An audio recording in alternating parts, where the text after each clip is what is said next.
Good morning, ladies and gentlemen. Today, if I ask a very simple question that what if in the modern warfare, your internet connectivity, your banking system will collapse with just a missile? I think it little bit something weird to you, but this is actually happening in the West Asia and the war in the Russia and Ukraine.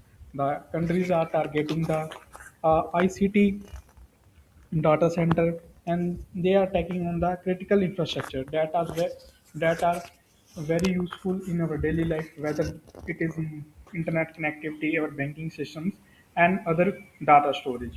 So I will start my topic on the growing threat to a double-use critical information communication technology infrastructure in the contemporary wars. So, first of all, in contemporary wars, it relies both on kinetic as well as non-kinetic means. We can see that in the modern war, the states use as well as non-sector use uh, kinetic means like the uh, weapon like missiles, drones, and fighter jets, and non-kinetic things like cyber attack, attacking on the data, and another phishing activities. So it includes the kinetic, non-kinetic means. And if I talk about the uh, ICT, that is Information and Communication Technology Infrastructure.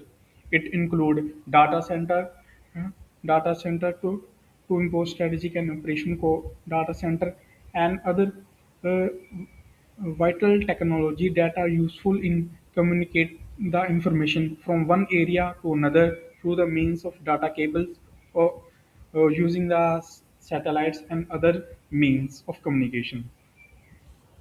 And in the today modern warfare, we have seen the use of the artificial intelligence. Artificial intelligence has been used both in the kinetic as well as non-kinetic operations. The recent use, you have heard about the Mythos uh, Mythos AI that is made by the Anthropic. It is very dangerous. It can effectively disrupt and as well as find the fault in any software. And if I talk about the uh, real use of AI in the modern warfare, in two few months back, the USA have captured the president of the Venezuela, that's in Maduro. They have used the artificial intelligence and they have disrupted the uh, electricity of the Venezuela, and they have shut it down. And if even AI, advanced AI used in make to make planning and conduct operations to such a large scale, and the US had deployed military AI application using Maven smart systems built by Palan- Palantir technology in combination with LLM that is developed by Anthropic in the Iran conflict. This is how AI is used in the modern warfare. And if I talk about the kinetic strikes on ICT infrastructure in the West Asia, first of all, USA and the Israel have attacked on the uh, so,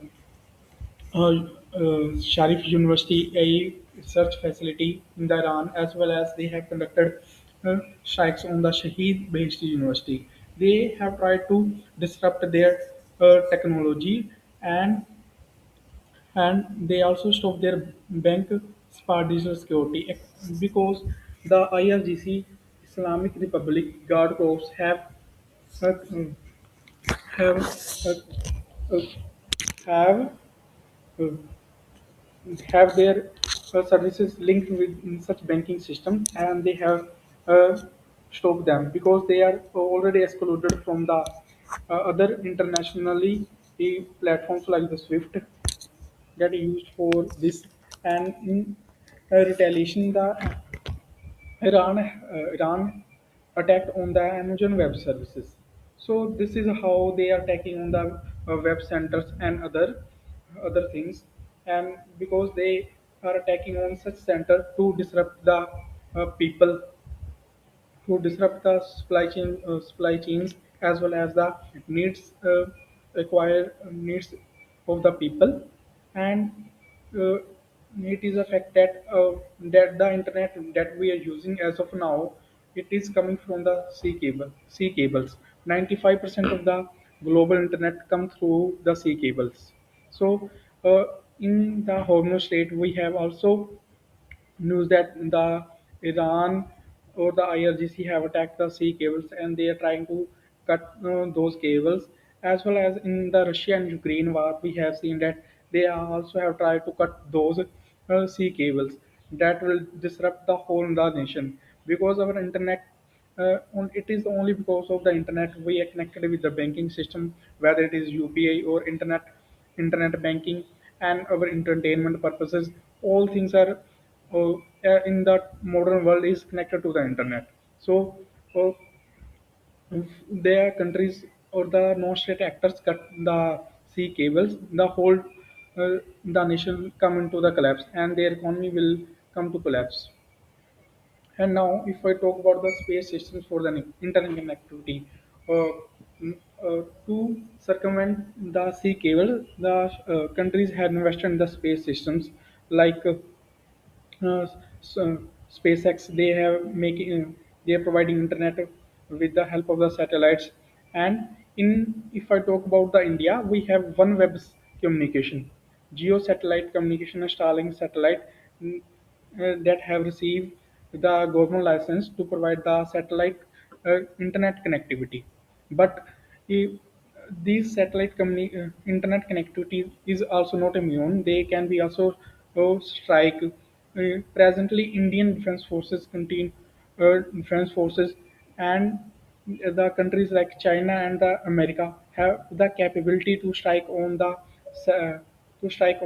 satellite that is present in the low Earth orbit, mid Earth orbit, and mid Earth orbit. This is how even the space or the satellite systems are not even immune to the such attacks. And in uh, dual use technology and the growing threat, the technology that has a dual use, it means that the technology which has civilians as well as military purposes for the national interest is come under the dual use technology. Hmm.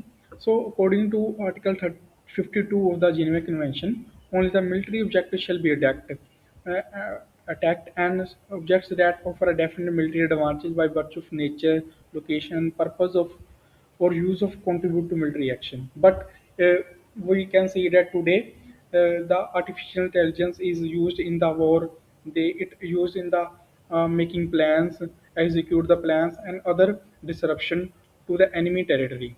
So their data storage and the data centers come into use of double use, because they are because civilians as well as military is using their data center, so they can be targeted in such attacks. So what India can do? India depends more. We can make alliances with other countries to secure such targets. And apart from that, our data center are basically or primarily located in very few cities like Mumbai, Bangalore, Chennai, Hyderabad, and Noida. So we can invest, and we can diversify our these centers into different parts of the country, so that disruption in one data center will not affect the others. These are the some suggestions or the ways through which we can improve our national security.